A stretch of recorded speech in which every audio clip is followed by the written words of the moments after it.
Good afternoon, everyone, and welcome to RSA Conference 2021. I'll start with introduction about myself. I am Tamer Sharifa. I'm a cyber leader in Kuwait as part of Deloitte team, and I'm part of the risk advisory practice in Deloitte. We are starting today with a session on cyber resilience.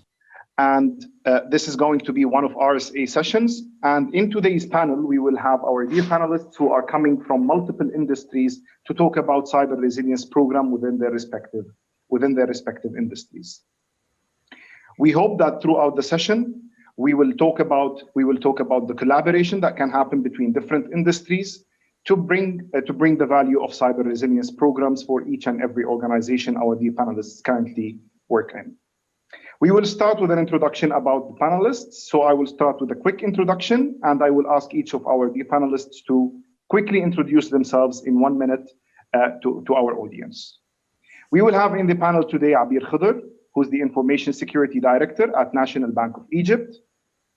Dr. Reem Al-Shemmeri, who is the Digital Transformation Leader of Corporate Solutions and the Digital Oil Fields.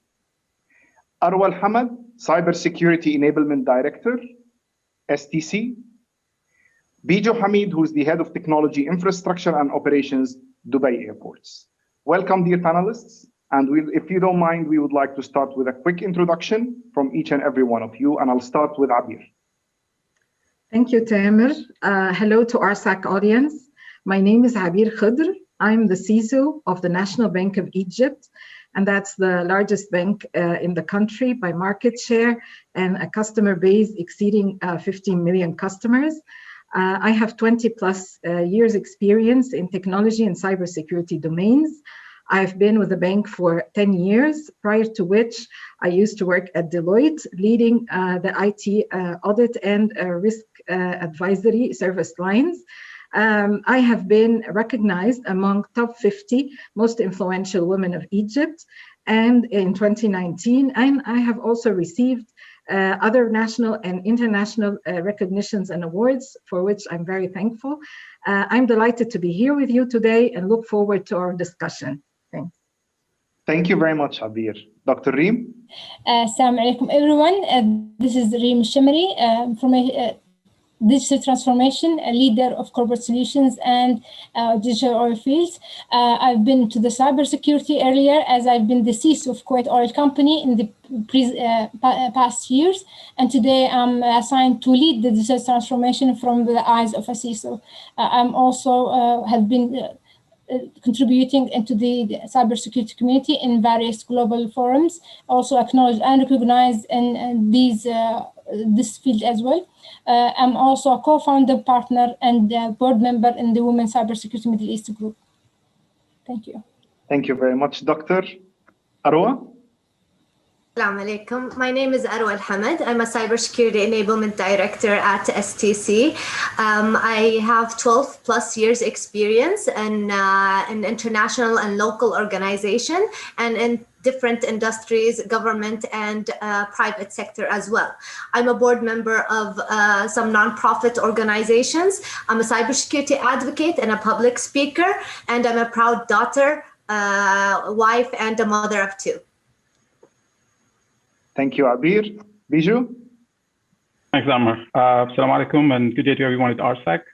I've been in the field of cybersecurity in a number of design, operations, leadership roles across multiple sectors for the past 2 decades, of which about 13 years have been in the aviation sector. I've also had the privilege of being associated for the past few years with the regional sector advisory groups for the likes of Gartner, Palo Alto, McAfee, Heriot-Watt University, and BCS, to name a few. Having spent a good number of years setting up and heading the cybersecurity program at the airport, I currently head up their infrastructure, technology, and operations function. And I spend a considerable amount of time now planning and enhancing security and resilience around the IT/OT ecosystems. Back to you, Tamer. Thank you very much, our dear panelists. It gives me great pleasure to moderate this session for you, and I'm really looking forward to share with you a lot of insights and a lot of discussions around cybersecurity resilience. As you are aware, in our discussion today, we are going to be asking you questions, and we hope that we get the answers from you. but feel free at any point of time if you would like to comment on any of these questions. But I'll start with Abir, if you don't mind. And my first question is going to be, as one of the leaders in a renowned bank, can you share with us some insights on how NBE is transforming its cyber resilience program, and what challenges a CISO can face during this ongoing transformation? Thank you, Tamer, for this question. So let me start first with the challenges. Of course, the constantly evolving threat landscape is the primary challenge we face here.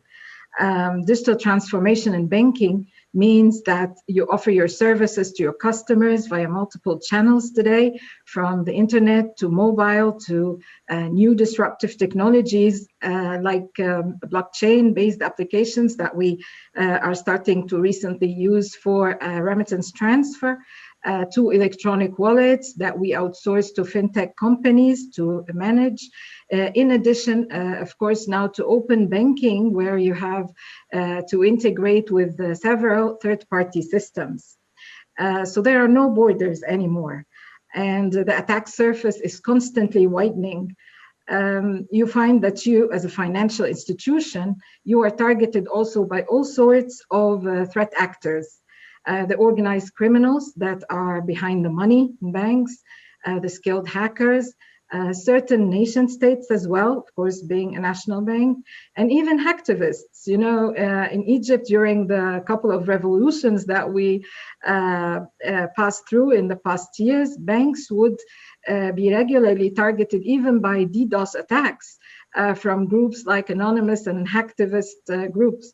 So in addition to those threats, we find also that normal to any organization, irrespective of its industry, we're also faced with the most common threats like the malware, the phishing, the ransomware, as well as the insider threats that is often overlooked when in fact it can have the most damaging financial impact and financial loss. So this necessitates that as a bank, we maintain and constantly evolve also our cyber resilience program accordingly. So in addition to paying special attention to enhancing our threat detection capabilities and constantly updating our user and customer awareness on how to deal with those evolving threats, we are also ensuring that we have an effective defense in depth strategy effectively implemented in place to guard against possible control failure at any one layer, and also to minimize the impact in case of an incident. Also, as our ISO 27001 certification mandates, we also ensure continuous improvement in our incident response capabilities, and emphasizing applying preventive, not only corrective actions in case of any control failure. And another important factor that we pay attention to is measuring actually the effectiveness and improvement of our program. This is key, which is also reported regularly to management and the board to keep them aligned.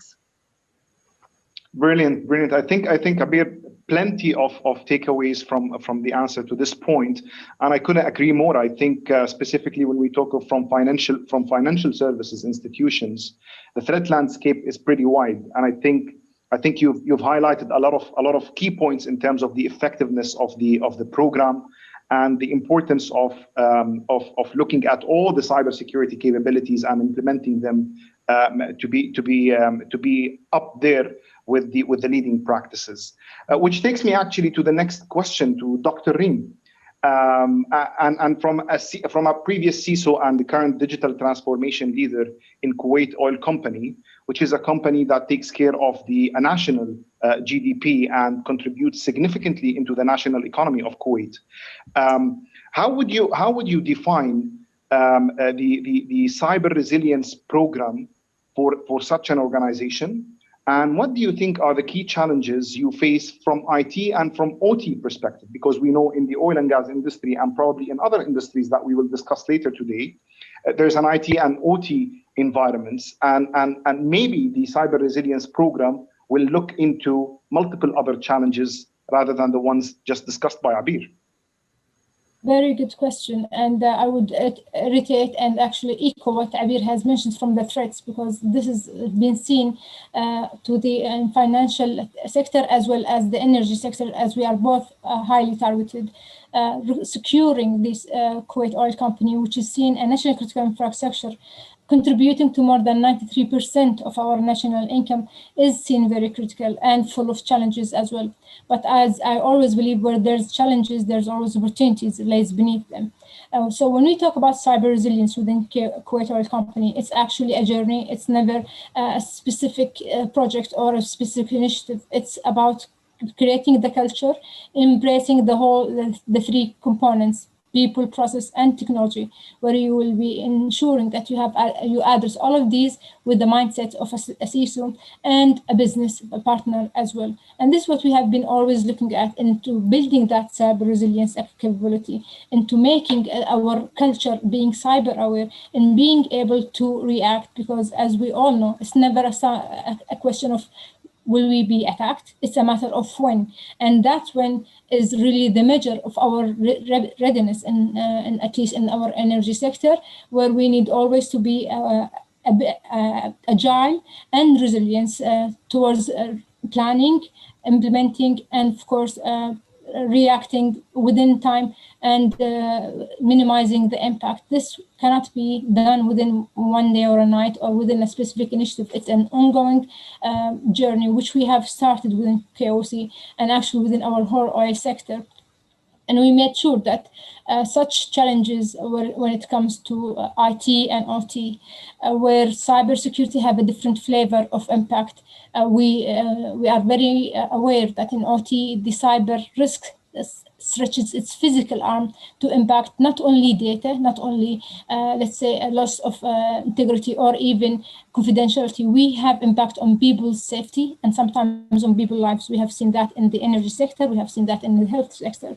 So with this big challenges of securing such critical assets, it comes to integrate rather than converge the IT with OT. We need to integrate. We need to have a common language between both. And this is where comes the partnerships, very important as a critical factor. With that common partnership, with having a common language, with having a cyber-aware collectively in both environments, we will be able to become resilient, and we will always strive toward building that continuously. So it's a continuous journey, and it takes the whole team to work collectively toward that, and takes a lot of initiatives and a lot of collaboration underneath it. Couldn't agree more, Doctor. And thank you for answering this. Actually, the point of collaboration and the importance of collaboration as part of any cybersecurity program and of course, cyber resilience programs is of an extreme importance, because we all know that from cybersecurity perspective, it takes only one key weakness to break the entire chain.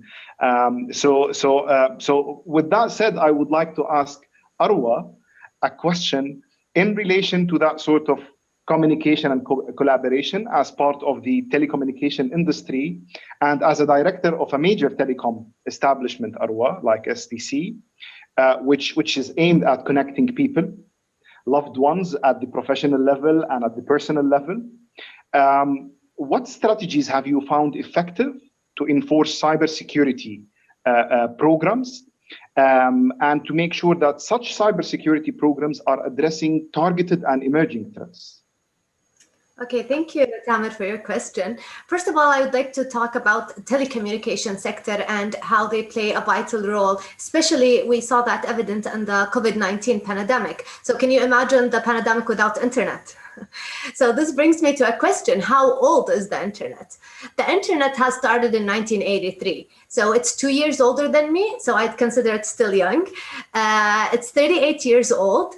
Let me give you a brief history about telecommunication and Saudi Arabia. So landlines, they were born way before I was born, and currently I believe they are endangered species, because the new kid on the block, mobile lines, have came to the world. And that came in 1995. I was 10 years old at that time, and currently the number of mobile connections are 116% of the Saudi population. Then came the internet in 1999, and that transformed our world. I remember I was at high school at that time, and I remember the first internet card that I bought. I was really struggling how to use it. I actually at one point put it in the floppy disk drive trying to use it. Don't blame me, Google was not born at that time, so I couldn't Google it. Then in 2011, the fourth industrial revolution came along, and that was it brought this new trendy word, phygital. It's physical world with the digital world blending together. And that made a lot of things more easier. As you see, the financial services, Abir talked about the oil and gas, IT and OT, and different industries. Even you can imagine that a doctor can do an operation from a long distance on a patient in another country. So this is the fourth industrial revolution. Looking at this history, we see that telecom companies are moving from becoming telecom companies to digital companies because they need to adapt to this digital transformation, and they need to enable it, take it as an opportunity. And this is what is called organizational resilience. So you have to prepare for, anticipate any disruptions, and make sure that you take the opportunity to be able to survive and prosper.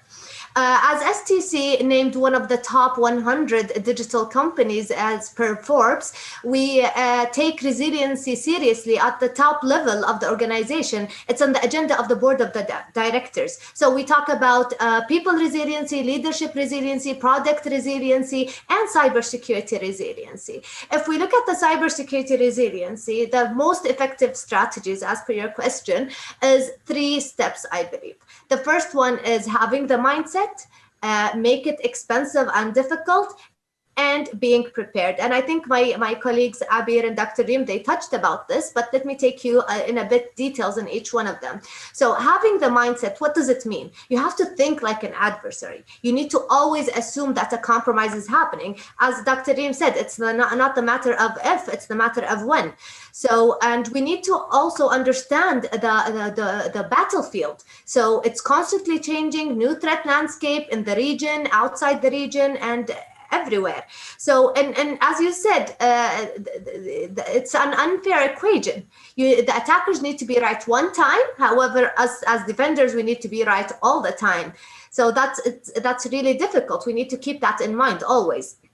The second aspect is making it difficult and expensive. So we need to know our crown jewels. So what are we protecting? What is the systems that are doing the revenue generation, that have customer, private data, and so on? And these are the ones that we will invest in people, technology, and process. And when I talk about people, I say that the culture of the resilience, we need to have it as a culture in people themselves. Of course, one of the important points here is we need to do cyber hygiene. What do we mean by that? We have been stacking up technologies, and you saw in COVID-19, everyone was just racing to bring services live out there. Was it given the proper consideration, assessment from a security point of view? We need to go back there, revisit them, and make sure that we secure them very well. The final one is being well prepared, and I think they touched a lot about this. So what we need to know here is we need to know how long it will take us to detect, response, and continue the operation. Sometimes the impact of how the way you handle the incident is higher than the impact of the incident itself. So we need to first understand who are the stakeholders, internally, externally. So externally, we're talking about regulators, the media, other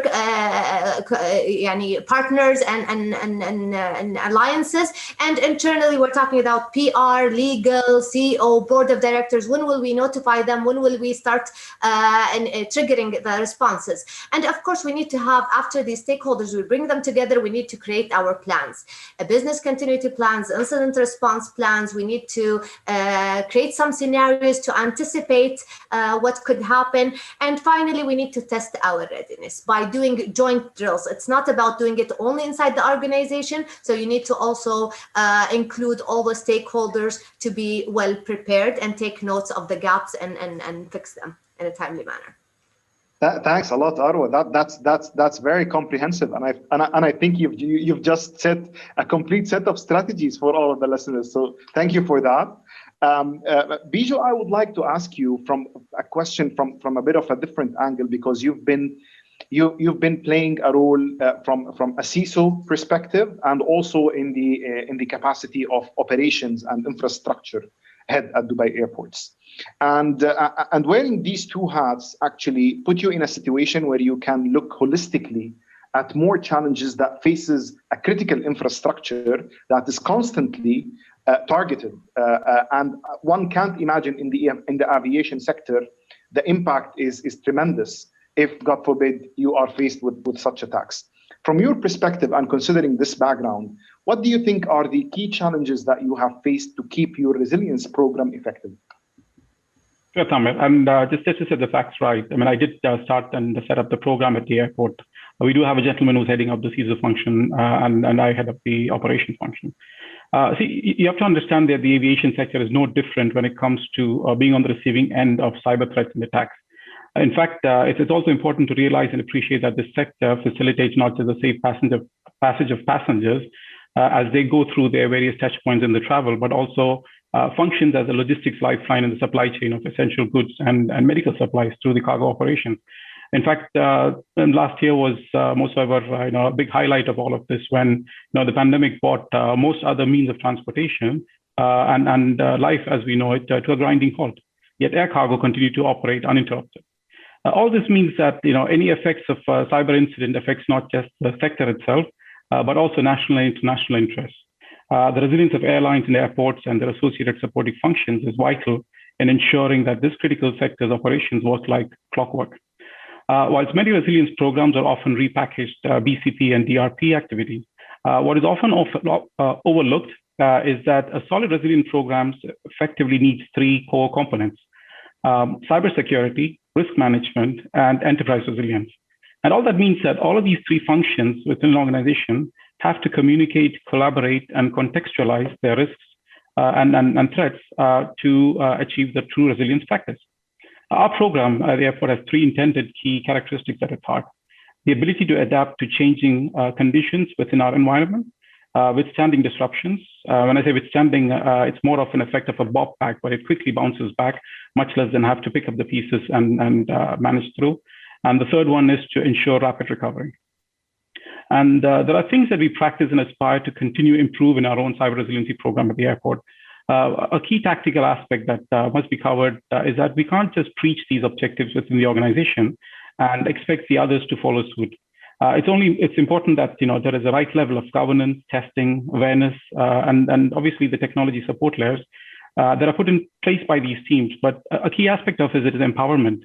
The security and the control functions have to work with an empowered group of colleagues and teams within the business to finally get the intended outcomes. And the last bit is, the last point I'd like to stress is the fact that there is a very important need to define quantitative metrics to measure and understand resilience targets and capabilities. Often there's a lot of perceptions and assumptions on what we need to do, on what we're capable of. We at DA came up with a method known as the resilience factor scoring system that helped us to scientifically assess and categorize our critical risks, not just based on the traditional RTO, RPO aspects, but also other dependencies and capability parameters around, especially around the people, process, and technology aspects. Thanks a lot. Thank you, Bijou. Thank you very much for that. Indeed, eye-opening. And I will move now to the next question. And in the next question, I would like to ask Abir, supported by Arwa as well, if you don't mind, to provide your inputs into this question.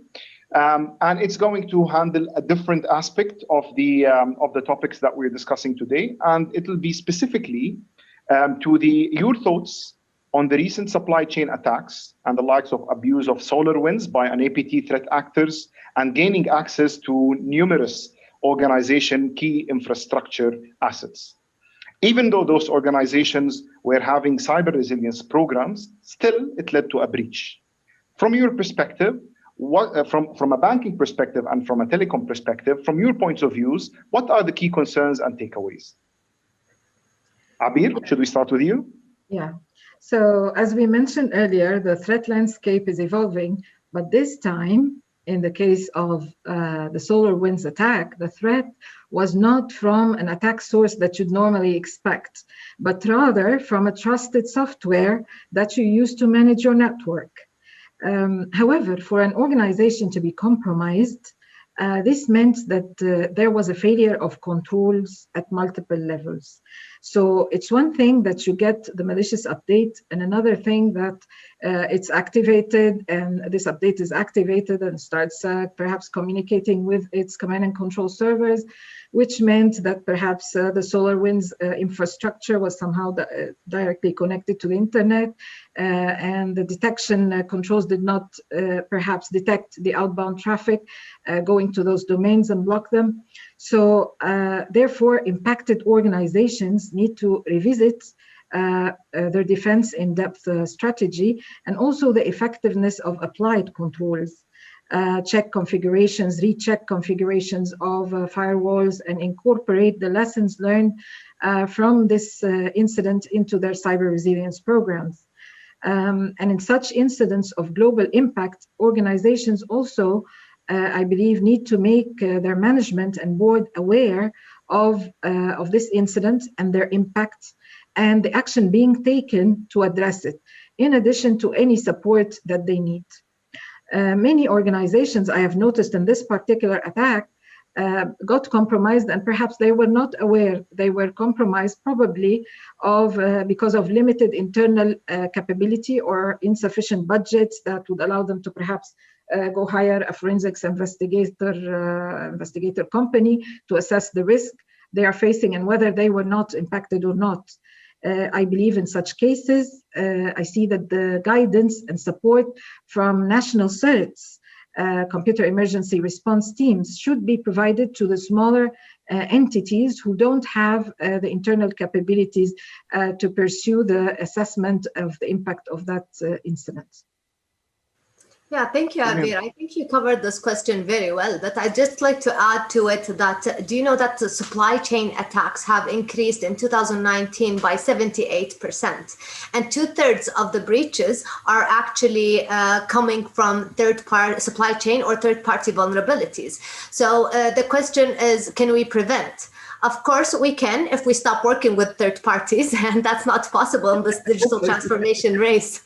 So if prevention is not possible, then mitigation is. We need to start lowering the risk. So we need to put under the cybersecurity microscope all the aspects of supply chain, any disruption, the people, the technologies, even the manufacturing, the reputation of the supply chain that we have. And of course, no one is immune no one is immune from cyber threats in this world. Today's world, if you have cybersecurity, then this is a competitive advantage. A last point I would like to leave you with a question. Any attack or anything that happens to your organization, you need to ask yourself 3 questions or more than one question based on your resiliency or the matrix that Biju may mentioned before. Is it halting your business? Is it stopping your revenue? Is it affecting your reputation or brand? And based on that and based on the risk appetite, you can see how resilient you are. Thank you very much. Thank you, Abir and Arwa. I will move now to the next question to Dr. Reem and to Biju. And if you don't mind, I would like to start first with Biju and then supported as well by Dr. Reem if you have something to add. So Biju, my question is, what are your thoughts on emerging technologies in enhancing cybersecurity? How technologies like artificial intelligence and machine learning will help the industries in the future to improve the cyber resilience?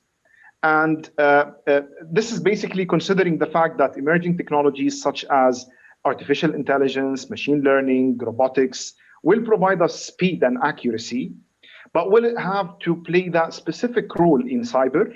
And as a CISO or as a person who is concerned with the cybersecurity of the industry, would you consider that, or should we restrain? I think, Tamer, one of the biggest challenges to tackle, especially with these emerging technologies, is the fact that there is no longer a definitive parameter.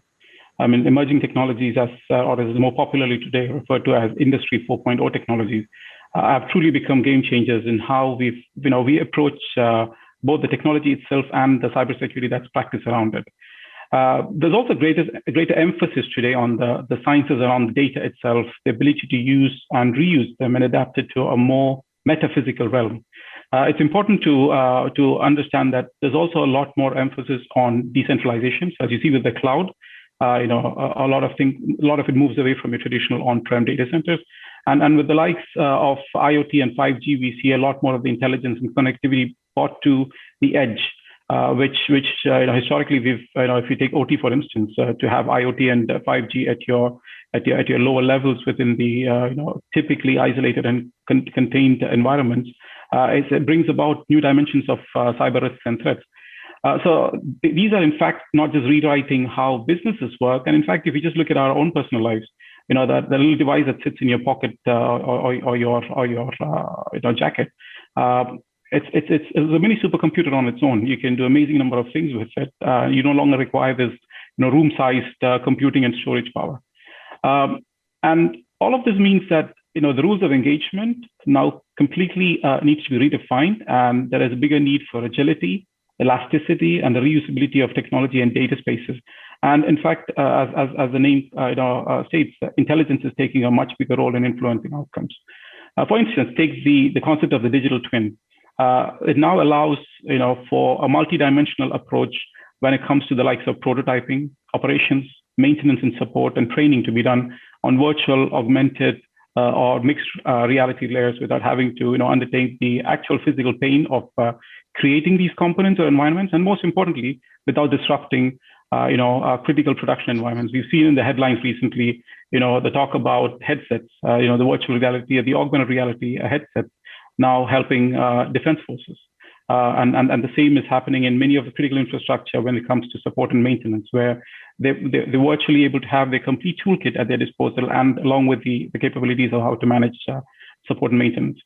Whilst the power of machine learning and RPA in cybersecurity has heavily been adopted in allowing machines to take over the more time-consuming tasks and learn at the same time to identify better patterns of ways of doing these things in these particular areas, especially in the areas of security operations, intelligence analysis, data interpretation, and automation. When it comes to the concept of AI in cybersecurity, and I'm going to be a bit controversial here, it's still in its infancy, and it's often overrated and glorified.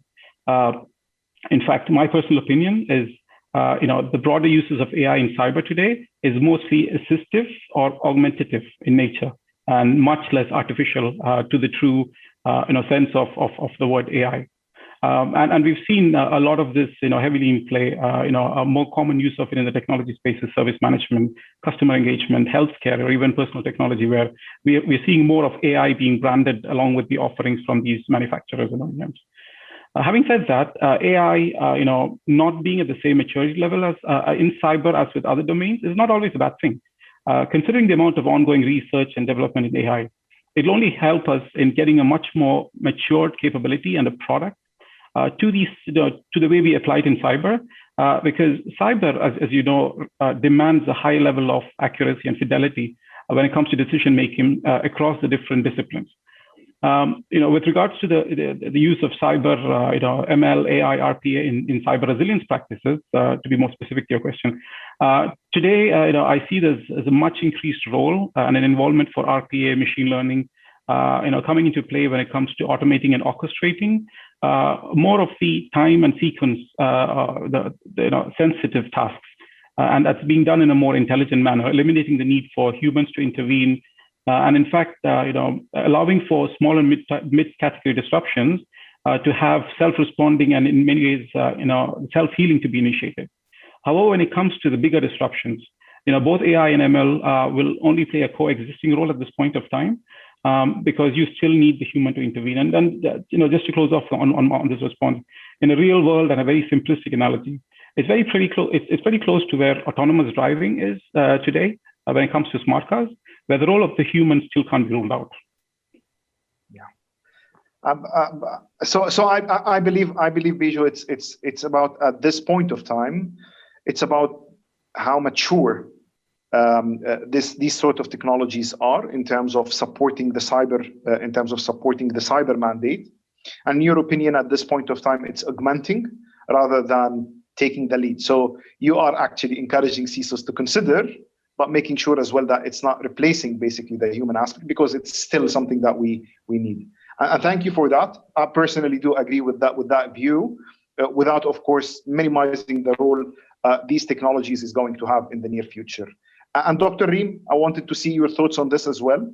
And also, I would add to that question, do you think that leadership have a role to play in terms of supporting CISOs and the cybersecurity resilience programs in this specific area or in other areas as well?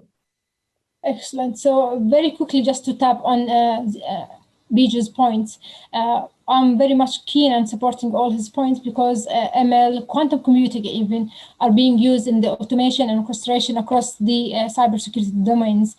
Because now to have the zero trust security, where organizations are implementing them, these can be their ways to do it.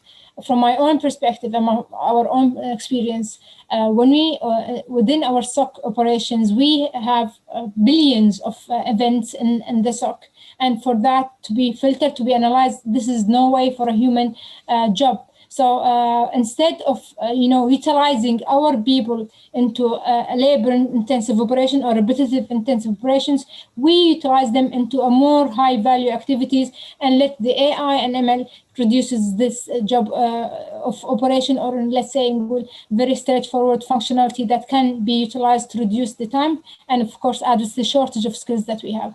Moving to your very important question about the leadership and their role in the empowerment of cybersecurity teams and resilience. I have a wonderful experience with my leadership, because within the full support of this leadership and the full understanding from the high value of cyber risk, cybersecurity was before an IT imperative, where it was down at the corner. However, today we are becoming a business imperative, and we're right now in the front and in the center. What does this mean? This means that the business is keen and depending on us to secure their roads. And today, being the digital transformation leader, I am now leading that role with the two hats of having the mindset of a CISO and enabling the business. And that comes with the leadership support. We believe always that having a cybersecurity culture doesn't come without any efforts. You need to re-engineer the process. You need to re-engineer the mindset. And this has been done through collective initiatives. We have defined at the leader level measures of SMAPES, where key KPI performance is being impacted by our executives towards cybersecurity sponsorship. So having this sponsorship at a very high level from leadership will, of course, it will drop down to all the other below, let's say, levels of employees and staff, as our leadership is actually walking the talk. And by default, everyone will do the same, if not even better. And with that, it becomes a cyber resilience, and a whole sector is being thriving toward that resilience capability as well. That's brilliant. And I couldn't agree more. I think, Dr., leadership support is always a key aspect to any successful resilience program, be it a cyber resilience program or any other resilience program within the organization, as noted before. So let me move now to the next question, and this is again with you, Dr. Reem. So from collaboration point of view, and I think this point and the importance of having the right collaboration and partnership, you brought this to the attention previously. But I want to focus from your perspective, how to form collaborations and partnership within or outside the organization as part of building an effective cyber resilience program is going to add to the value of the cyber resilience program. And what have been, in your experience, the benefits of such collaborations? And I would want as well, after you're done, if the rest of the dear panelists would like to add to this point as well. I believe collaboration is a very important aspect in our community. We are always stronger together, and this is one of the things that I talk it and I walk it as well. In our sector, we have a very success story where we have built trust within our oil and gas sector, and within that trust, we have created a forum where we share threat intelligence and collaborate upon that. Collaboration in threat intelligence sharing, in providing the capabilities building, and sharing the knowledge of, and avoid reinventing the wheel. Collaboration will always give us the best added value and being ahead of time other than the adversaries. I recall one of the conferences where in the Middle East, where one of the speakers, and I think it was you, where you have requested to create this forum of collaboration, and you had it as a wish. Today, Tamer, and I know you are aware of that, we had forums of collaboration with threat intelligence sharing and breaking the mindset of being a Middle East, a little bit conservative of sharing intelligence and worrying about reputation. Now we worry about our security as one entity, and this is happening in Kuwait as an oil sector, and again, it's also within the region of the GCC of oil and gas sector. So we have two successful stories of sharing threat intelligence. We have reaped the added value of such threat intelligence sharing, where with this trust, with this operational and professional collaboration, we have seen how we are becoming stronger together by raising the defense lines and the defense capabilities of all our neighbors. Again, when you are being targeted as an oil and gas, your neighbors are being targeted as well, and this couldn't have been seen without such collaboration, without such visibility. As you know, this is a long journey, and we should not walk it alone. We should always utilize the network effect, and with that network effect, with that collaboration, we will be able this time to be one step ahead of these adversaries and to be able to cope up with this innovative lateral movement by these criminals and these nation-state attacks as well. Excellent. Thank you very much, Dr. Reem. Rest of the dear panelists, any other thoughts on this point? Yeah, I'd like to, what Dr. Reem said is amazing. So we really need to build trust and have this kind of information sharing. There is a report that has been developed and STC has helped developing with the World Economic Forum and other partners in relation to information sharing. So we found that there are still challenges, and we have gone a great way until now. However, we still have a long way to go there. So there are some challenges like the incentives that we get from our regulators. There are the geopolitical matters. There are also gaps in jurisdictions. And there are also gaps in technology as well. Maybe Biju also talked about the ML and AI. So we need to start sharing in a way that it's anonymous, and you can share the data without fearing that this will harm your reputation, or it will be harm competitors. Exactly. So there's no competition in sharing and collaboration in cybersecurity. Yeah, Tamer, I'd just like to add that, along with the collaboration and partnership, one of the key aspects is how we communicate the context. It's very important because, if you can clearly define and articulate what's in it for them, or what is at stake statement very clearly, the collaboration and partnership falls through very quickly. And you'll see vested interests and everyone wanting to pitch in and contribute to getting that collective outcome when it comes to securing these critical infrastructure assets. Absolutely, absolutely. Having skin in the game. With that said, I would like to ask you the last question from my side, and if you don't mind to summarize it into the key takeaways from our today's session, and I will go through the panelists with us today for each of you to give me the key takeaways that you will take from this sessions today. So I will start with Abir. Yes, so I think that we need to take a holistic overview, as you mentioned, of the cyber resilience program. And I see that this is achievable by a CISO due to the wide outreach the CISO role has, not only to senior management, but also to all key partners inside and outside the organization. And this allows for better alignment and collaboration. Another thing that I always alert against is just following a checklist approach to implementing controls. We should not do that, because we want to have a mechanism through which we ensure that controls are effectively designed and are also operationally effective as well, to fulfill the objectives from which they are designed and what we want, and help us achieve what we want. Thank you very much, Abir. Dr. Reem?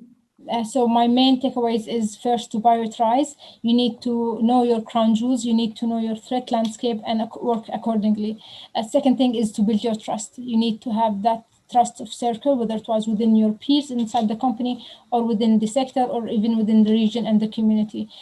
We need also, as we always say, collectively smarter, exponentially safer. We shouldn't walk this alone. And again, I always strive toward collaboration. The last point is about building our capabilities around the 3 Ps, the process, people and technology, and of course leading that to having a cyber-aware resilience culture. And always remember that it's a journey. It's never a one project or a certain duration. It's a continuous journey that we work toward it. Thank you, Dr. Reem. Arwa?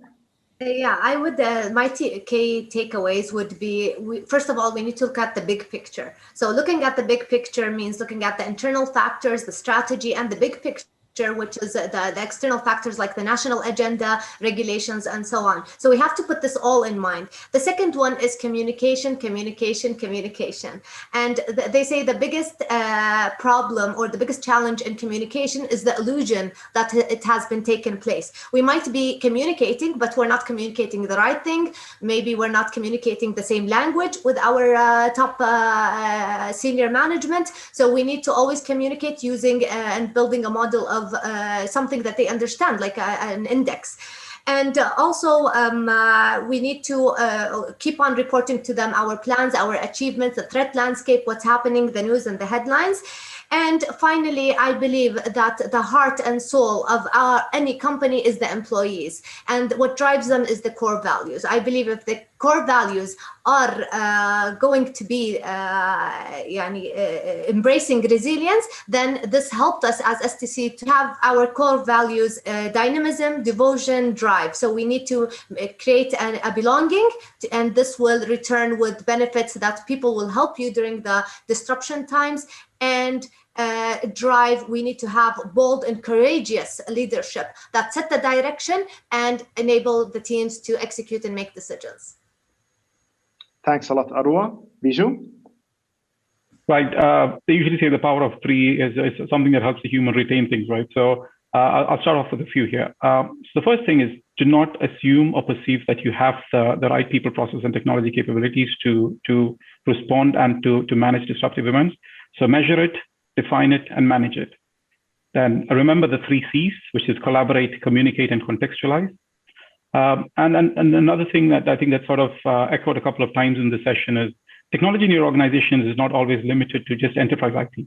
Operational technology, or OT, have, if not the same, role to play, a bigger role to play in your ability to, and the right for you to operate as a critical infrastructure entity. So identify risk, define your responses, and manage them. And the management has to be cascaded all the way from the highest level of your board, and cascades in all the way to the floor, which is at the lowest operational levels. And the more important element, which I've already touched on my previous answer, is the empowerment aspect. Just having the culture without an empowerment will give you no results. And finally, and again, just to stress on this, and you can never stress on this enough, a true cyber resilience mindset and a program is a pure amalgamation of cybersecurity, enterprise risk, and enterprise resilience. And it's important that all of these 3 functions work hand in hand, transparently and cohesively, to come to the desired outcomes. And let me leave you with this. It's all about responding rapidly and reacting gracefully when you have these disruptions. Thanks. Thank you very much, Bijou. Thank you, dear panelists. It was a great pleasure and honor to have you and to share with you this forum today. Thank you very much for your valuable and brilliant insights. And I hope the audience will find it extremely helpful and useful for their day-to-day operations. Thank you very much. And it was a pleasure having you. And now we will open the floor for the audience questions.